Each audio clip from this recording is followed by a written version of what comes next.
अन्यत्र कहीं देखने और सुनने को नहीं मिलती है बंधु। अच्छा, इस भागवत के सुनने से क्या होगा? बोले परोत्कर्षम असहनम, तुम्हारे भीतर का जो मत्सर है वो निर्मत्सराणाम सताम, जो मत्सर सताता है ना वो खत्म हो जाएगा। मत्सर जानते हो? मच्छर, मच्छर क्या करता है? ऐसी मत्सर भीतर से काटता है, मच्छर बाहर से काटता है और मत्सर मच्छर काटता है तो डेंगू मलेरिया होता है।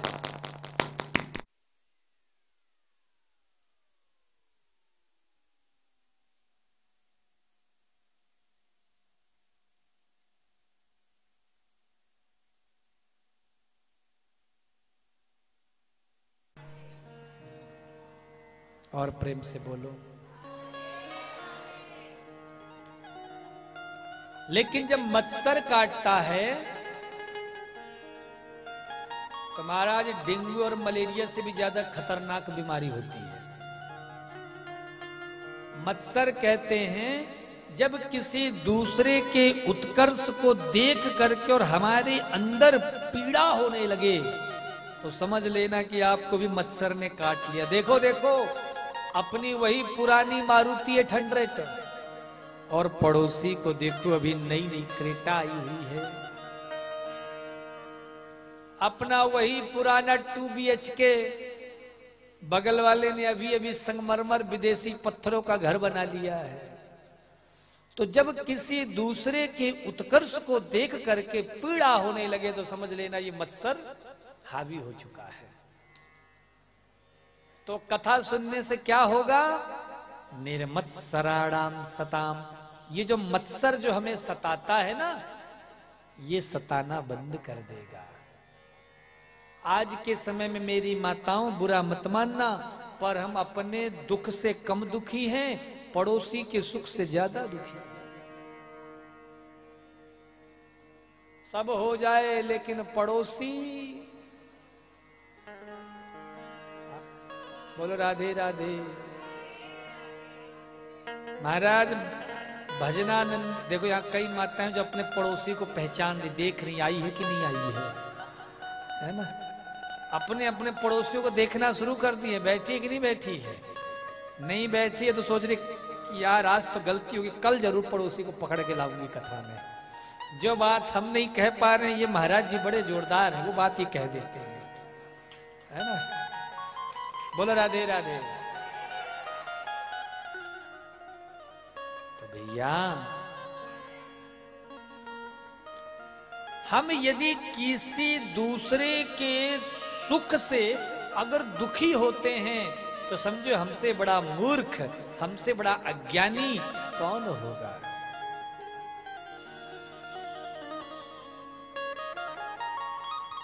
तो निर्मत्सराणाम सताम, मत्सर समाप्त हो जाएगा। फिर क्या होगा? वेद्यम वास्तवमत्र वस्तु शिवदम तापत्रयोन्मूलनम।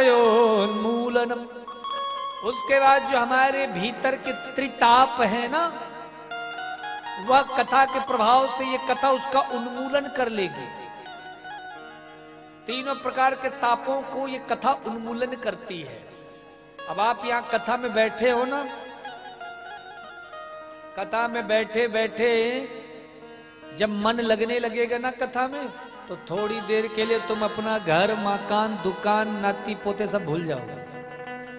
और यदि तुम कथा में ज्यादा डूब गए तो महाराज अपने घर का एड्रेस तक भूल जाओगे। ये कथा का चमत्कार होता है, जो कथा में डूबता है। और यदि कथा में बैठे और तुम्हारे दिमाग में आ रहा है, अरे दरवाजा में ताला लगा के आई हूं कि नहीं आई, अभी हमारे सेठ जी की आने का टाइम हो रहा है, बच्चे के भी तो स्कूल से आने का टाइम हो गया। अगर ये सब तुम्हारे दिमाग में चल रहा है मतलब अभी मन तुम्हारा कथा में नहीं है। हाँ, अभी तुम कथा में बैठे हो पर सिर्फ तुम्हारा शरीर है। तुम केवल इसलिए बैठे हो कि चलो अब पड़ोस में हो रही है, पड़ोसी नाम धरेंगे कि कितने अधर्मी हो, बगल में कथा फिर भी नहीं जाते हो, तो इसीलिए चलो एक दिन हम भी तमाशा देख के आ जाते हैं। हाँ कथा तो सही चल रही है, लेकिन बहन क्या बताओ, ठंडी बड़ी जोरदार है, ठंड से राहत नहीं है। दूसरी बोली हाँ ठंड तो है बहन, लेकिन मंच इस बार वहां से यहां क्यों कर दिया गया, वहां ज्यादा सही था। तीसरी बोली हाँ ठीक है कथा तो चल रही, लेकिन महाराज जी कोई जोरदार चुटकुला नहीं सुनाई अभी तक। कल नहीं, जिस दिन कृष्ण जन्म होगा उसी दिन जाओ। यही झमेले में पड़े रहते हैं, क्योंकि उनको कथा से कोई लेना देने, उन्हें तो सिर्फ तमाशा देखने से मतलब है। तो तापत्रयोन्मूलनम, जिसकी कथा से अनुरक्ति हो जाती है, उसके त्रिविध तापों की ये कथा उन्मूलन कर लेती है।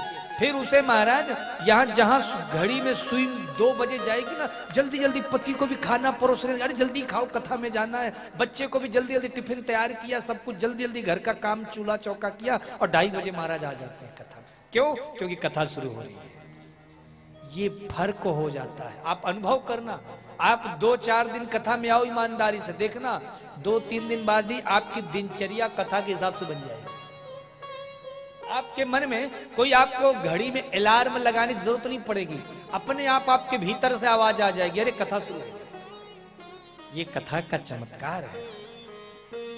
तो श्रीमद्भागवते महामुनिकृते किंबा परीरीश्वर, और फिर क्या होगा जब कथा में बैठोगे, सद्यो हृदय बरुध्यते शुश्रूषभिस्तच्छणात्, उसके बाद मेरे ठाकुर जी की कथा तुम्हारे हृदय में प्रकट हो जाएगी, और प्रकट होकर अवरुद्ध हो जाएगी।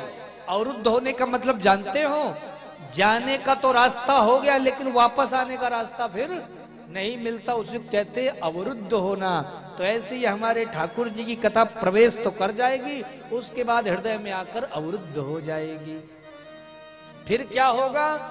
शुश्रूषभिस्तच्छणात्, फिर जो तुम्हारे शोक के सागर है ना, शोक समझ रहे हो, अशोच्यानन्न शोचस्तुम, शोक कहते हैं बिना व्यर्थ मतलब की चिंताएं करने, जिस पर तुम्हारा कंट्रोल नहीं है। समझ रहे हो? ना तुम किसी को जिंदा कर सकते हो, ना किसी को मार सकते हो, ना किसी को खिला सकते हो, ना किसी को हंसा सकते हो, ना रुला सकते हो। मूल तो जिस पर तुम्हारा कंट्रोल नहीं है, वह उस पर जब व्यक्ति शोक करता तो उसे मूर्ख कहा गया। जैसे जन्म और मृत्यु पर किसी का कंट्रोल नहीं है। हा? ये संसार में प्रलय हो रहा है, आंधी आ रही, तूफान आ रही, बारिश हो रही, गर्मी हो रही, इस पे हमारा क्या कंट्रोल है? फिर भी हम इसकी चिंता करें तो इसी को कहते हैं शोक होना। ये सब शोक समाप्त हो जाते हैं, शुश्रूषभिस्तच्छणात्, और क्षण भर में ही समाप्त हो जाते हैं। तो ऐसे ये भागवत में परम धर्म